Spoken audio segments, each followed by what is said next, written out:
오늘은 예수 그리스도의 피가 어떻게 나의 모든 죄를 사하는가, 부활하신 예수 그리스도 하나님을 내 안에 모셔드린 이후에도 나는 계속 죄를 짓게 되는데 이 죄 문제는 어떻게 되는가에 대해서 알아보도록 하겠습니다.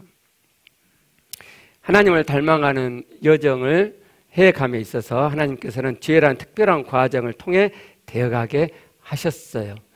그래서 죄 지으면서 죄 안 지어가게 하셨단 말이에요. 점점 죄가 안 지어가는 것이 하나님의 구원의 길을 잘 가고 있는 거예요. 그런데 혹시 여러분 중에 나는 예수님을 내 안에 하나님을 모신 이후에도 죄 안 지어가기는커녕 밤낮 여전히 죄만 짓는다 하시거나, 아니 죄 지어가지 않는 것은 조금 있어진 것 같은데 하나님 닮음은 하나도 이루어지지 않는다 하시는 분들이 있으시다면 그건 죄 지어가면서 죄 안 지어가게 하신 하나님의 말씀의 원리대로 신앙생활하고 있지 않기 때문에 그래요. 오늘 그것을 명확히 밝혀드리고 죄 지어가면서도 죄 안 지어가는 하나님을 닮아가는 이 여정을 여러분들이 힘있게 되어가도록 그렇게 도와드리도록 하겠습니다.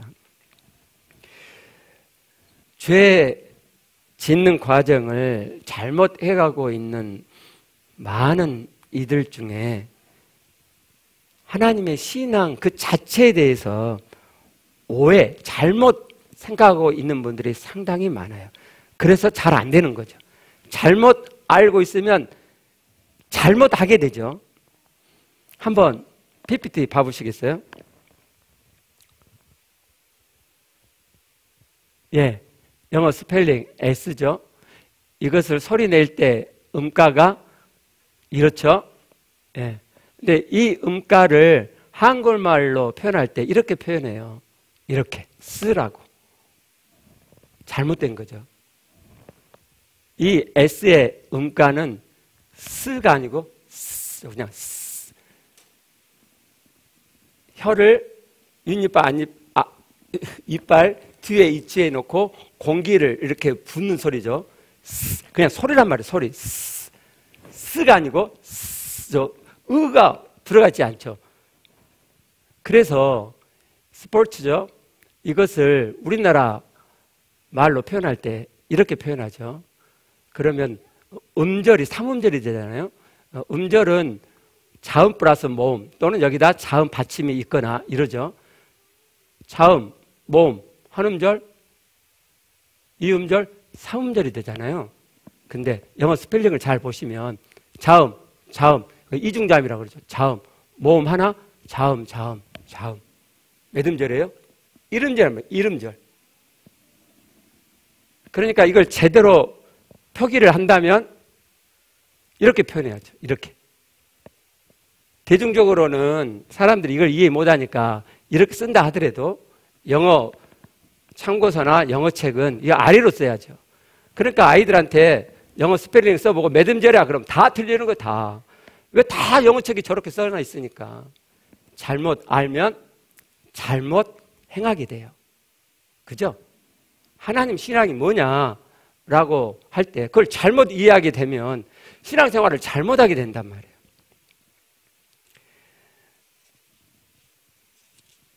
하나님 신앙은 말씀 지키는 것이라고들 합니다. 잘못된 생각이죠. 맞는 말 같지만 틀린 말이에요. 하나님 신앙은 하나님의 말씀을 지키는 것이 아니에요. 하나님 신앙은요, 하나님을 만나서 하나님을 모시고 그 하나님으로 가득해져 가는 거예요. 그래서 하나님을 닮는 것이고, 그래서 하나님이 내 안에 가득해져서 하나님의 속성이, 하나님의 마음이 내 안에 가득해짐으로 하나님 닮아가게 되고, 그 하나님 닮아간 그 하나님의 마음으로 하나님 말씀을 지켜지게 되는 거죠. 내 의지로 지켜 행하는 게 아니고 지켜지게 되는 거예요. 근데 하나님의 말씀을 지키는 거다. 그렇게 해버리면 그 말씀을 내 힘으로 지키려고 애를 쓰는 종교적이고 도덕적인 신앙의 행위를 하게 되죠. 하나님의 의도와 구원의 경륜과 정반대로 가버리고 말아요. 근데 사람들은 자꾸 이 세상의 도덕, 종교적인 개념으로 하나님 신앙을 생각한단 말이에요. 이러한 잘못된 이해는요, 하나님의 말씀, 성경 말씀은 지키라고 주신 것이다 라고는 오해에서부터 또 시작돼요. 정말 착각이죠. 하나님의 말씀은요, 우리 보고 지켜내라고 주신 것이 아니에요. 여전히 하나님의 말씀을 생각할 때 이 세상의 도덕적이고 종교적인 관념으로 그런 차원으로 접근하는 거죠. 여러분, 성경 말씀은요, 도덕서가 아니에요. 종교의 경정 정도가 아니에요. 하나님은 결단코 종교적인 분도 아니고 도덕적인 분도 아니세요. 성경 말씀은 하나님처럼 되는 계명을 말씀하는 거고, 그래서 사람은요 결코 하나님 말씀을 지켜낼 수가 없어요. 사람이 어떻게 사람의 힘으로 하나님처럼 되는 지점을 말씀하는 하나님의 계명을 지켜낼 수가 있겠어요? 못 지킨단 말이죠. 이것을 알도록, 이것을 깨닫도록 하는 것이 성경 말씀이에요. 로마서 3장 20절 말씀을 보죠. 그러므로 율법의 행위로 그의 앞에 의롭다 하심을 얻을 육체가 없나니 율법으로는 죄를 깨달음이니라. 율법, 하나님의 계명을 우리의 스스로의 힘으로, 사람의 힘으로 행위로 지켜 의롭다 하심을 얻을 육체, 사람이 단 한 명도 없죠. 그렇죠? 성경 말씀은 네가 그런 존재야. 네 힘으로는 하나님의 말씀, 하나님처럼 될 수가 없다는 것을 깨닫도록 하는 것이 성경 말씀 주신 근본, 본질적인 이유란 말이에요. 스스로의 힘으로 하나님의 말씀을 지켜낼 수 없다. 아까 하나님의 말씀은 하나님의 지점을 말씀하는 거라 그랬죠. 그러니까 하나님의 계명을 지켜낼 수 없단 말은 내가 하나님처럼 될 수 없다는 말이죠. 너는 하나님처럼 될 힘이 없어. 그걸 깨닫도록. 그걸 깨달으면은 성경에 말씀하시는 대로, 아, 하나님이 내 안에 그렇게 그래서 오셨고 내가 하나님으로 가득해질 때 그럴 때 말씀이 지켜지는 거구나. 그걸 깨닫도록. 그래서 하나님을 모시게 하고 하나님 모신 자들은 그 하나님을 또 만나고 또 만나고 또 만나고 하나님으로 점점 가득해져 가는 것을 선택해 가도록 하기 위해서 성경 말씀을 우리에게 주셨단 말이에요. 그러다 보니까 사람들이 이 죄에 대해서도 상당히 잘못 알고 있습니다. 죄에 대해서 잘못 알고 있으니까 신앙생활도 잘못되어 가는 거죠. 제대로 알아야 그 행위도 제대로 되는 거죠. 그러면 죄의 의미가 뭐냐? 사람들은 보통 죄를 계명을 어기는 거라고 생각해요. 요한일서 3장 4절 말씀을 보면 마치 그런 것 같죠. 죄를 짓는 자마다 불법을 행하나니 죄는 불법이라. 봐요. 죄는 불법이라 그랬잖아요. 법은 하나님의 법, 하나님의 율법, 하나님의 계명이잖아요. 그걸 어기는 것이 죄래요. 맞아요. 근데 이건 죄의 표면적인 의미예요. 표면적인 의미. 내면적인 의미, 죄의 본질적 의미는 그게 아니고요. 자, 봐보세요. 하나님의 말씀을 내가 빗나갔어요. 어겼단 말이에요. 이건요, 표면적으로는 그러는데 이건요, 그 말씀을 하신, 그 법을 주신 하나님을 내가 어기는 거죠. 그죠? 그분이 주신 말씀을 내가 지키게 되면 내가 하나님께 맞추어 들어가는데 내가 그 말씀을 어겨요. 그러면은 말씀만 내가 벗어나는 게 아니고 그 말씀하신 하나님을 내가 벗어나는 거라고요. 그래서 죄의 본질은 하나님을 벗어나는 것, 곧 하나님 없이 사는 것이 죄예요. 다시 표현하면 사단과 더불어 사는 것, 하나님 없이 사는 것이 죄란 말이에요. 여러분이 크게 도둑질하지 않아도 일상의 삶을 하나님 잊어버리고 하나님 없이 살아요. 죄예요. 그게 죄라니까요. 여러분 그렇게 생각 안 하시죠? 크게 계명에 나와 있는 것만 범하지 않으면 죄 안 짓고 산다고 생각하시죠? 아니요. 하나님 없이 사는 것이 죄예요. 하나님의 의도는 하나님으로 가득하게 일상에서 하나님으로 사는 거예요. 여러분 아마 그러실 거야. 이 지점으로. 어떻게 사람이 늘상 하나님을 기억, 하나님으로 사냐? 그러시죠? 돼요. 그냥 돼요. 영에서 돼요. 여러분, 사랑을 해보셨나 모르겠는데, 정말 사랑하면 한순간도 생각 안 나는 때가 없다 그러더라고요. 왜 그렇죠? 내 마음에 그가 들어와 있기 때문에 그러잖아요. 뭘 해도 그 사람이 생각나잖아요. 우리는 영이 있는데, 영이신 하나님 내 안에 들어와 계시는데, 그 하나님 생각이 안 난다고요? 나게 돼요. 오늘 주제가 그게 아니기 때문에 그냥 넘어가는데요. 다음에 말씀드릴게요. 그게 돼요. 되는 거예요.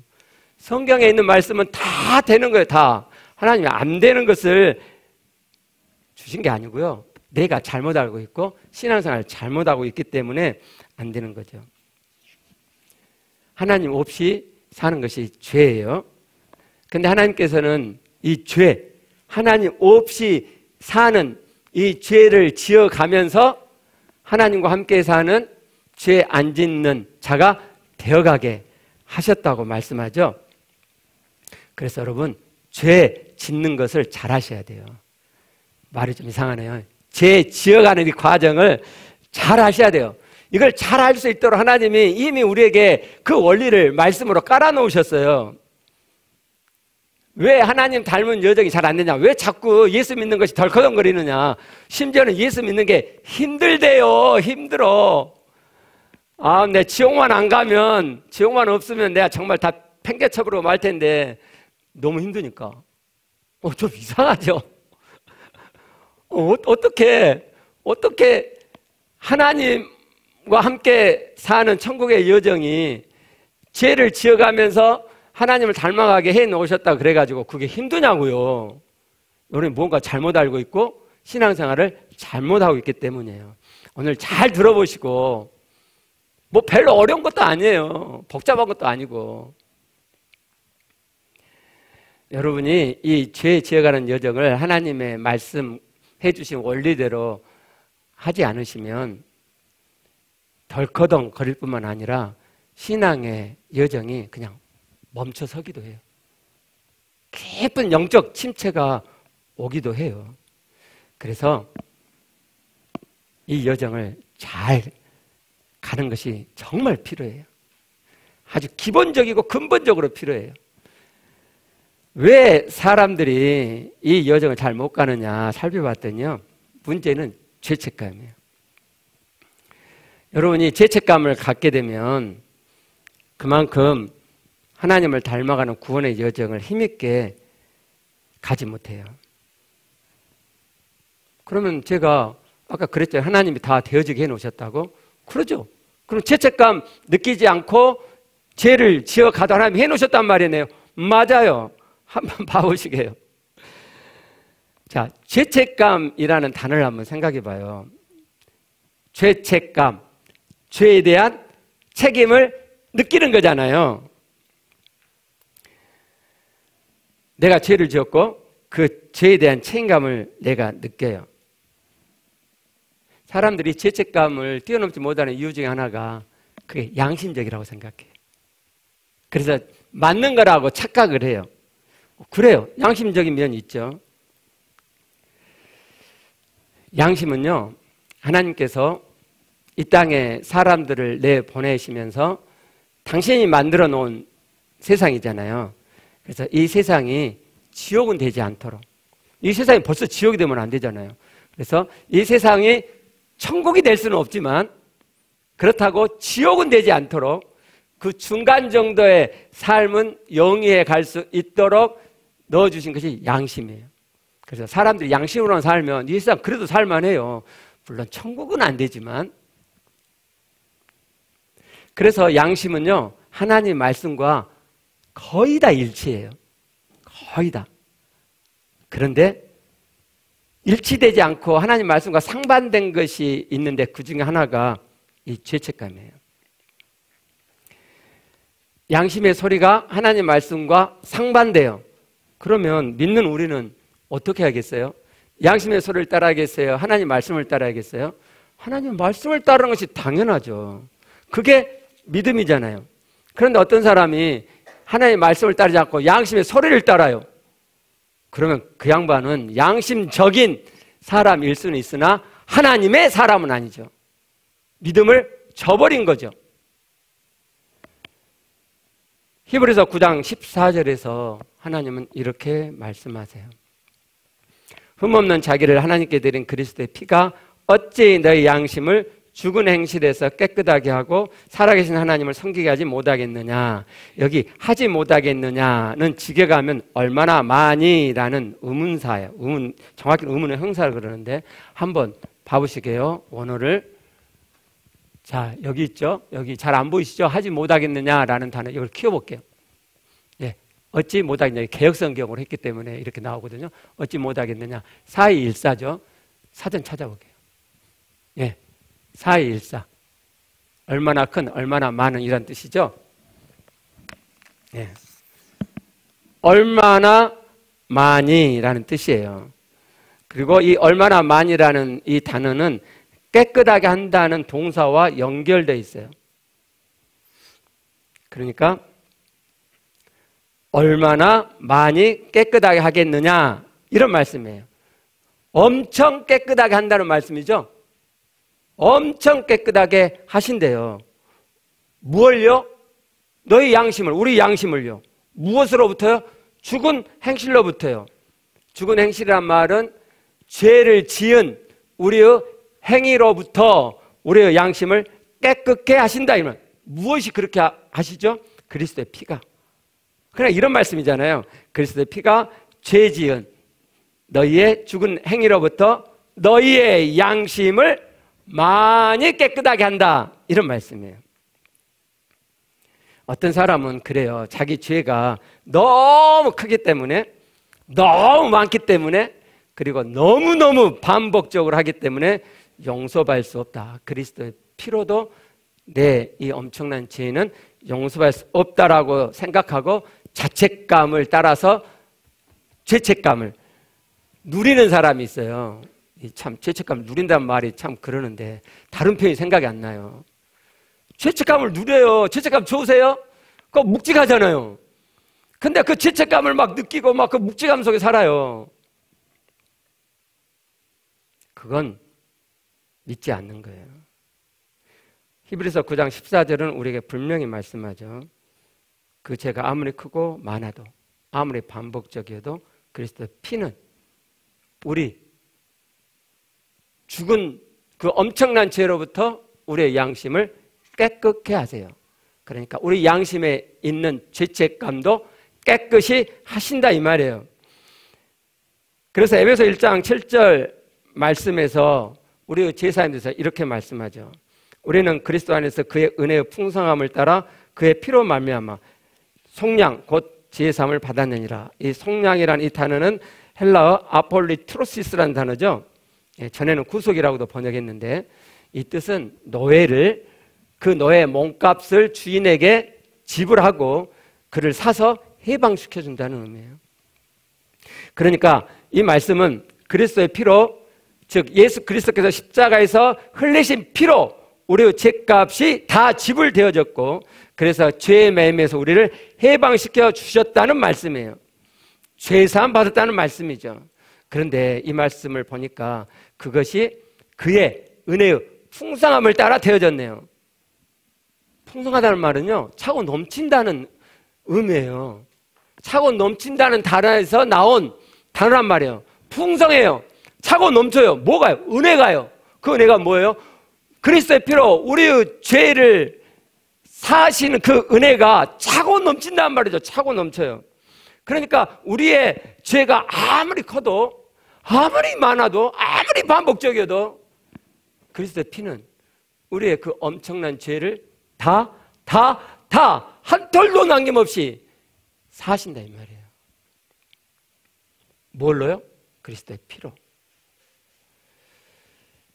예수 그리스도의 피로 우리의 모든 죄가 이렇게 사함 받는다고 하는 것은 양심의 죄책까지 깨끗하게 하시는 것은 그리스도의 피가 나의 모든 죄책을 해결했기 때문이에요.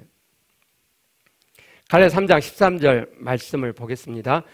그리스도께서 우리 죄를 위하여 저주를 받은 바 되사 율법의 저주에서 우리를 속량하셨사니, 이 속량하셨다는 이 단어는 아까 봤던 속량이라는 단어와 비슷한 단어인데 단어는 달라요. 여기 헬라어는 엑사고라조예요. 유명한 단어죠. 그래서 구속하다, 속량하다 이렇게 번역하는데 값을 주고 산다는 의미예요. 그러니까 해방한다는 의미는 여기서 빠진 단어죠. 그럼 무엇으로부터 우리를 속량하시죠? 율법의 저주로부터요. 여러분, 죄책감은 어디서 오시는지 아세요? 죄책감은요, 죄책에서 와요. 무슨 말씀이냐면 내가 죄를 지었고 그 책임이 나한테 있어 라는 인식, 인정이 있을 때 그 죄책감이 내 안에서 일어나는 거예요.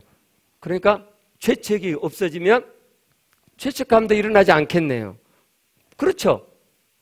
성경에서 우리의 죄책에 대해서 이렇게 말씀하세요. 로마 6장 23절. 죄의 싹은 사망이요. 싹이라는 말은 값, 대가라는 말이죠. 그러니까 죄를 지으면 그 싹, 그 값, 그 대가가 있어지게 되는 그게 뭐예요? 사망이죠. 이 죄의 책임인 죄의 싹인 사망이 바로 조금 앞에 봤던 갈라디아 3장 13절에서 말씀 율법의 저주예요. 우리가 죄를 지으면 그 값을 지불해야 되고 그 값이 뭐냐? 사망이란 말이에요. 이게 갈라디아 3장 13절 율법의 저주예요. 근데 그 저주를 누가 받으셨어요? 예수 그리스도가 받으셨단 말이죠. 예수 그리스도가 우리의 죄의 책임인 사망을 직접 당하셨다 이 말이에요. 그가 피를 흘리심으로. 그러니까 우리의 죄책이 지금 남아있어요? 없어요? 없죠. 여러분, 예수께서 십자가에 피 흘려 죽으셨을 때 우리의 죄책을 50%만 짊어지고 십자가에 피 흘려 죽으셨을까요? 아니에요? 그럼 1%는 남겨놓으셨을까요? 아니잖아요. 한 톨도 남김없이 하나님의 아들이신 예수 그리스도께서 십자가에서 나의 모든 죄책을 짊어지고 피 흘려 죽으셨단 말이에요. 고로 저와 여러분의 죄책은 있어요? 남아있어요? 근데 왜 남아있는 것처럼 사세요? 왜? 안 남아있잖아요. 한 톨도 없잖아요. 한 톨도.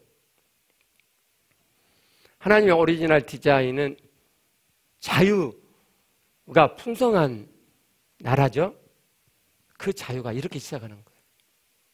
묶인 자, 포로된 자를 자유롭게 하기 위해서 오신 예수 그리스도. 그 자유가 이렇게 시작한단 말이에요. 그러니까 한 톨도 남지 않는 죄책인데 마치 죄책이 남아있는 것처럼 죄책감을 느끼고 사는 것은 정말 괜한 짓거리 하는 거예요. 뻘짓거리 하는 거예요. 뻘짓거리 진짜. 쓸데없는 짓을 하는 쓸데없는 짓을. 헛수고 하는 거 헛수고. 양심적인 사람인 것 같지만 실상은 굉장히 어리석은, 그리고 예수 그리스도의 피를 정면으로 쳐버리는 믿는 자로서는 할 수 없는 짓이에요. 그게. 왜 예수 그리스도의 피는 우리 양심까지 깨끗게 하느냐? 사도행전 20장 28절 말씀을 보면 알 수 있어요. 하나님이 자기 피로 사신 교회. 인간 예수가 십자가에서 피를 흘리셨거든요. 근데 하나님이 지금 사도행전을 이렇게 기록하게 하시잖아요. 하나님이 자기 피로. 그러니까 예수 그리스도의 피를 뭐라고 하세요? 하나님이 당신의 피래요. 당신의 피. 하나님의 피래요. 하나님의 피. 육적으로는 인간 예수, 사람 예수가 피를 흘리셨지만 영적으로는 그 피를 하나님께서는 하나님 당신의 피로 보신다고. 왜요? 사람 예수가 영적으로는 하나님의 아들, 곧 하나님과 같은 본체이시니까. 하나님 피를 흘리셨단 말이에요.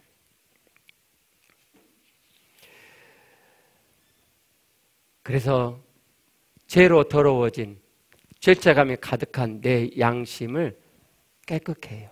그리스도의 피가.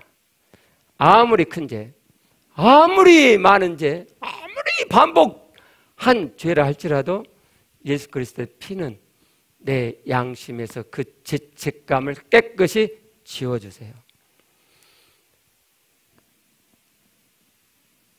왜 그러느냐? 그 하나님의 피는 우리를 영원히 온전케 하실 수 있기 때문에 그래요.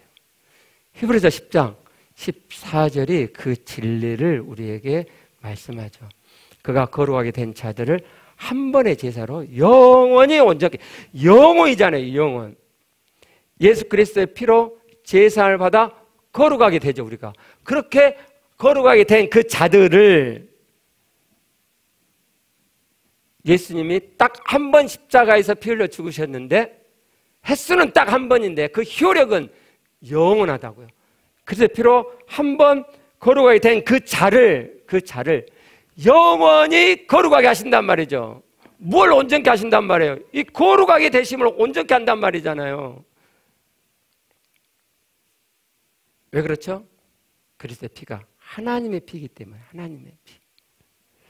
그래서 우리의 예수 믿을 때, 영접할 때 그 이전 과거의 죄, 그리고 예수 믿은 그 당시의 죄, 그리고 그 이후의 죄, 우리가 이 말씀을 받아들이면 앞으로 짓는 모든 죄, 그 죄에 대한 책임도 예수 그리스도의 피로 다 해결됐다 이 말이에요.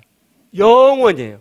예수의 피의 효력은 영원한 거예요. 영원한 거예요. 여러분이 이걸 잊어버리시면 안 돼요. 영원한 거라고. 영원한 거.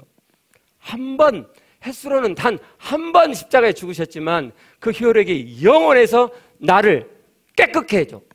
내 모든 죄로부터 모든 죄책을 다 해결하셨단 말이에요. 우리가 이 말씀을 정말 믿으면 우리는 영원토록 매 순간순간 죄의 책임으로부터 완벽히 자유로운 해방된 자의 삶을 살게 되는 거예요. 그래서 요한복음 19장 30절 보면요, 예수께서 죽으시기 직전에 이렇게 말씀하셨어요. 예수께서 신포도주를 받으신 후에 이르시되 다 이뤘다 하시고 머리를 숙이니 영원히 떠나가시니라. 다 이뤘다. 헬라어로 테텔스타이죠. 그리고 이 시제가 완료형이에요. 완료형. 다 끝내버렸다 이 말이죠. 모든 인생들의 죄의 문제, 죄책을 다 짊어지고 죽으시기 때문에 다 끝내버렸단 말이죠. 그 예수의 피가 하나님의 피고 영원한 피이기 때문에 모든 사람의 죄가 다 해결됐기 때문에 끝내버린 거예요. 아니 예수님이 끝내셨는데 왜 여러분은 그걸 계속 하세요? 왜 죄책이 계속 남아있는 것처럼 죄책감을 느끼고 그렇게 묵직한 삶을 사시냐 이 말이에요. 끝내버리셨는데 왜 안 끝낸 것처럼, 안 끝난 것처럼 그렇게 사시냐 이 말이에요.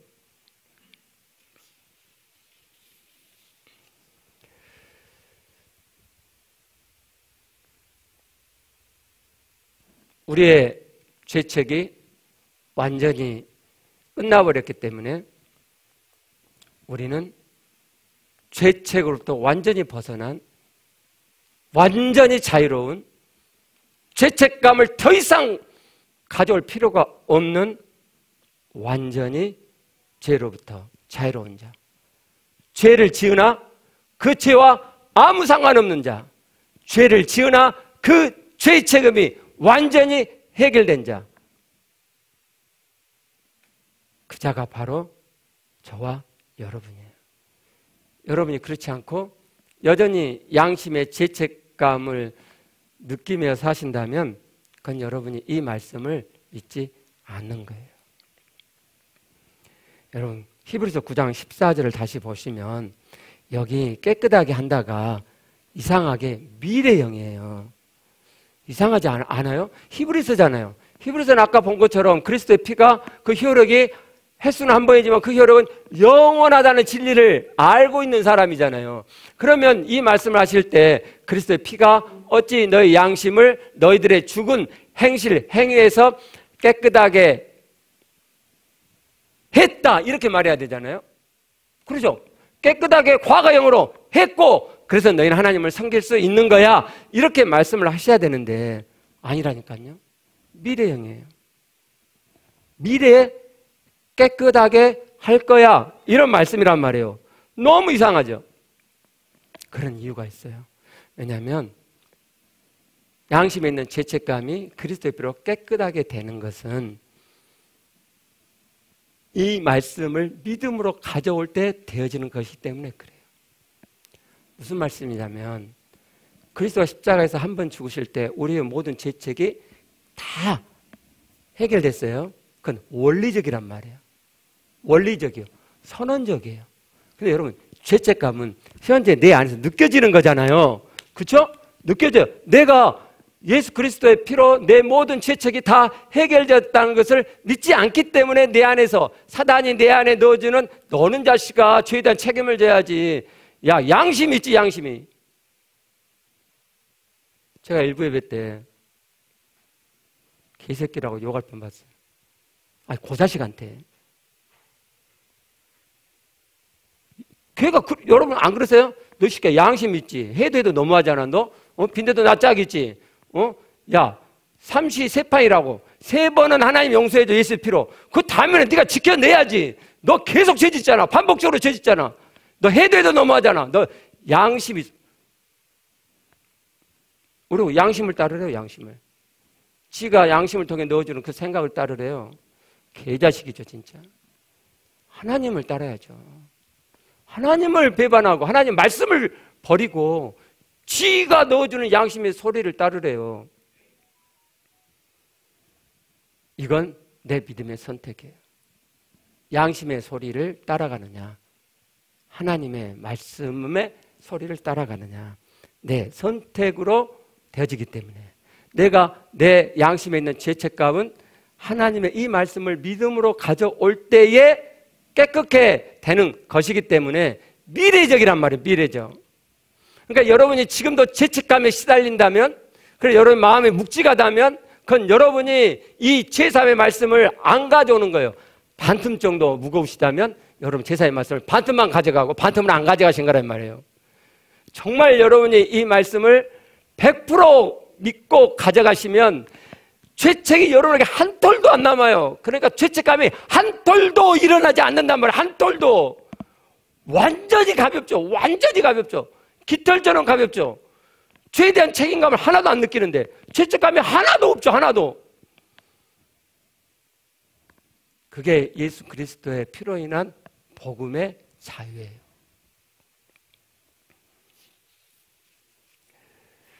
제3의 말씀을 정말 믿음으로 가져와서 죄를 지으나 죄책감에 시달리지 않고 완벽한 자유 속에서 그 죄를 지어가는 과정을 그럼 얼마나 자유롭고 편하게 죄를 지으면서 가겠어요. 아주 스무드하게 간다니까요. 스무드하게. 여러분 죄를 짓게 돼 있어요. 하나님의 구원의 경륜이니까. 근데 하나님은 죄를 지어가면서도 그 죄가 아무 문제가 안 돼. 아무 문제가. 얼마나 잘 가겠어요. 그러면서 죄 안 지어가게 하나님을 닮아가 하나님이 하셨단 말이에요. 근데 이것이 안 되니까 하나님 닮음도 안 되는 거예요. 아, 나 그렇게 살고 싶다. 그러신 분들을 위해서 마지막 한 구절만 더 보게요. 요한복음 8장 31절 32절 말씀이에요. 그러므로 예수께서 자기를 믿은 유대인들에게 이르시되, 믿은 유대인들이에요. 믿은. 그러니까 믿는다 해서 다 진짜 믿는 게 아니란 말이에요. 예수께서 이걸 아시고 그들을 뒤집어 엎죠. 너희가 내 말에 거하면 참으로 내 제자가 되고 진리를 알지 진리가 너희를 자유롭게 하리라. 말씀에 거하는 거예요. 말씀을 듣는 게 아니고 말씀을 듣고 그 말씀에 거할 때 내가 진리를 알게 돼요. 지식으로 안다는 게 아니고 마음에서 깨달아진단 말이에요. 마음의 지식이 되는 거죠. 그럴 때 내가 자유롭게 돼요. 그럴 때 자유롭게 돼요. 그럴 때 말씀에 거하는 게 필요해요. 말씀에 거하는 게. 여러분 말씀에 거하셔야 돼. 이 시간만 듣고 끝나시면 안 돼. 안 돼요. 제가 이 설교를 매주 할 수도 없잖아요. 또 매주 하면 뭐예요 또? 이때 막, 아, 나 죄 사해졌구나. 아, 죄책 해결됐구나. 아, 자유롭다. 그러고. 세상 살면서는 또 잊어버리고 또 죄 짓고, 그럼 또 마음이 묵직해지고, 또 여기 와갖고 또 제가 또 제사의 말씀 전하고, 아, 맞아. 제사만 받았어로 가지고. 미안해요. 이 뭔 짓거리예요, 이게. 다람쥐 쳇바퀴 돌듯이. 하나님 뜻은 그게 아니라니까요. 죄를 짓지만 죄가 나와 아무 상관이 없어. 늘 자유롭고 늘 기뻐. 그러면서 죄를 지으면서 아, 하나님 없으니까 안 좋다. 이 죄 지는 거 안 좋다. 하나님으로 살아야지. 그리고 내 안에 계신 하나님을 내가 더 만나고 하나님으로 더 시간을 보내고 하나님 내 안에 점점 가득해지고 하나님 내 안에 가득해지면 하나님의 마음이 하나님의 속성이 내 안에 가득해지고 그럼 내가 하나님을 닮아가고 그러면 내가 하나님의 말씀을 지켜지게 되고 그래서 죄를 안 지어가게 되는 거예요.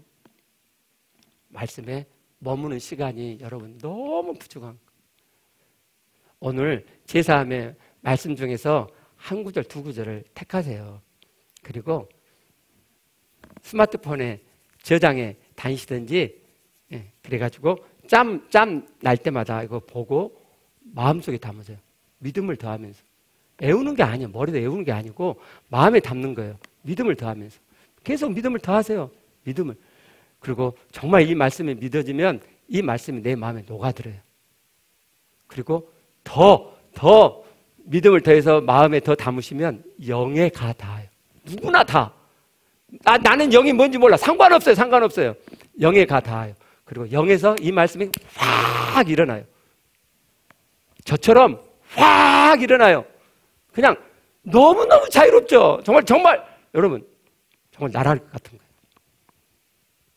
정말 마음이 너무너무 가볍기 때문에 정말 날아갈 것 같듯이 마음이 완벽히 자유롭게 돼요. 짬 내갖고 잘 안 되시면 하루 중에 시간을 3분, 4분 이렇게 정해가지고 이 말씀을 마음에 담으세요. 그러면서 또 일상에서도 시간 날 때마다 마음을 담으세요. 이번 일주일 한번 해보세요. 정말 해보세요. 정말 해보세요. 우리는 죄를 지을 수밖에 없고 하나님은 그 죄 지으면서 죄 안 지어가는 하나님 닮음을 이루어가도록 이 죄가 아무런 문제가 없이 다 해놓으셨어요. 오늘 제가 그걸 여러분께 말씀드린 거예요. 그러니까 이 말씀이 내 안에 이루어져 가면 여러분은 죄를 지어도 죄에 걸림이 없이 정말 자유로운, 죄에서 자유로워. 죄를 지은데 자유로워. 아무런 죄가 나와 상관이 없고 아무런 문제가 안 돼요. 그 자유 속에서 죄 안 짓는 하나님의 닮음을 이루어 가는 거예요. 그 한 사람이 여러분이 되시면 좋겠어요. 우리 기도하겠습니다.